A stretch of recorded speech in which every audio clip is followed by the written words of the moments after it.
Are you fascinated by the Queen Mary 2, the world's last ocean liner?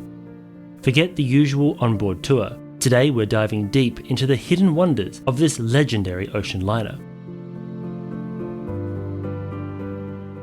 Beyond the planetarium and the Britannia restaurant, Queen Mary 2 holds secrets in her design and history that most people miss, even after 20 years at sea. So here are 5 mind-blowing facts that will change how you see the Queen Mary 2. I'm Chris Frame, regular QM2 enrichment lecturer and author of multiple books about this great ship. It's great to have you on board for this exciting journey. Number 1. QM2 is the last of a dying breed, but she was a 30-year first. Think no one builds real ocean liners anymore? Well, you're almost right. For 3 decades, the world pretty much forgot how to build ships like this.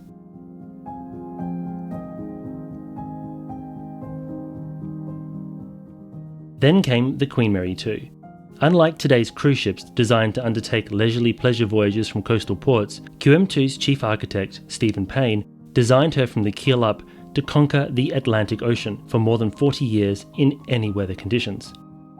QM2 is a true ocean liner, capable of crossing the Atlantic year-round and taking on winter storms head-on. And yet the ship also offers those classic cruise experiences, a rare dual-purpose liner designed to make regular crossings and also go cruising.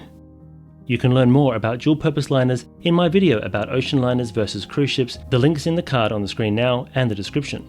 When the iconic ocean liner QE2 retired in 2008 after a 39.5-year career, QM2 stood alone as the last link to the golden age of transatlantic travel. Until 2020, 2 other ocean liners were still at sea, and that was the Marco Polo and the Astoria. However, their withdrawal from service during the pandemic gave QM2 a unique status. The last ocean liner left in service, period. Number 2. Your very first class passenger is welcome. Can't imagine a transatlantic journey without your beloved dog or cat? Well, QM2 has you covered. Her onboard kennels accommodate 24 pets for the 7-day crossing. This isn't just a quirky modern addition, it's a throwback to Cunard's legacy. The QE2 had a kennel, complete with a London lamppost for the dog's convenience. And historically, ocean liners like the original Queen Mary, the original Queen Elizabeth, and Titanic, yes, even Titanic, all welcomed pets on board. Just remember, this pet-friendly policy is only for transatlantic voyages, so you cannot take your pet on a cruise. Oh, and a fun fact, many of the ocean liners from days gone by had a ship's cat to handle those pesky rodents. Number 3. Queen Mary 2 speaks with a ghostly voice. Literally. Ever heard the Queen Mary 2's powerful whistle?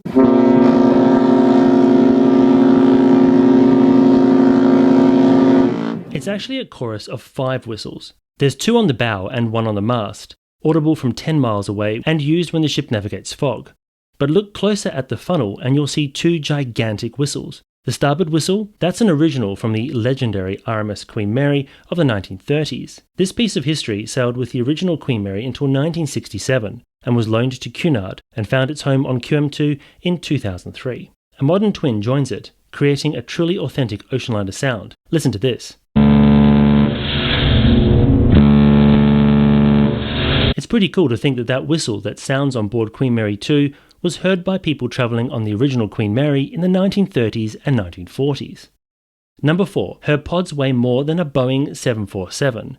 Mind-blowing, right? But it's true. Queen Mary 2 is propelled by 4 giant mermaid pods, a collaboration between Rolls-Royce and Alstom.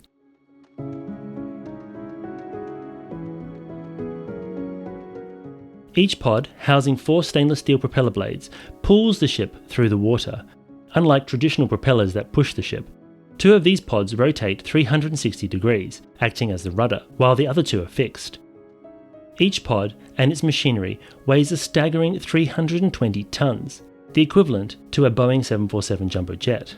Together they generate 115,300 horsepower. That's a lot of horses. And as a fun fact, you can see the QM2's huge propeller blades on the forward of Deck 7, where the spares are carried. They look a bit like art installations, and are fondly known as the Commodore's cufflinks. This video is brought to you by me and my new book, The Evolution of the Passenger Ship. In The Evolution of the Passenger Ship, we've brought years of research together to create a book that takes you on a journey from the earliest sailing ships right the way through to the modern behemoths that we see today. The Evolution of the Passenger Ship is available at all good bookshops, and if you buy a copy, you help us by supporting the channel. Thanks so much, and now back to the video. And number 5. She's fast, very fast. Queen Mary 2 is way faster than the cruise ships she sails alongside, hitting just over 30 knots in sea trials. This allows her to maintain those classic speedy transatlantic schedules. At that speed, QM2 outpaces Cunard's Blue Riband winner, the Mauritania from 1907, and she's far faster than the Titanic's maximum speed of 23 knots. But QM2 is not the speed queen of all time. In fact, the QE2 was noticeably faster at 34 knots in sea trials, and the original Queen Mary and Queen Elizabeth also topped QM2's speed. All of these ships were eclipsed by the ultimate speed champion, the SS United States, which has held the Blue Riband for the fastest westbound crossing since 1952. She clocked in at a blistering 38 knots in sea trials, though it was claimed she could do over 40. Still, QM2 is by far the largest ocean liner ever built and has an impressive speed for such a massive vessel. It allows her to outrun modern cruise ships, recover time in rough seas, and even squeeze in more port calls when she zips from port to port on her cruising schedule. So there you have it, 5 unexpected facts about the incredible Queen Mary 2. Want to delve deeper? Check out my interview with her designer, Dr. Stephen Payne. The link is in the card and the description. Did you find this fascinating? Please hit like, subscribe, and ring that bell for more maritime history. And as always, thanks so much to our channel members for your ongoing support in helping make these videos possible. Explore my Ocean Liner playlist for more voyages through time, and until next time, I hope to see you on board. Ah! That's brilliant.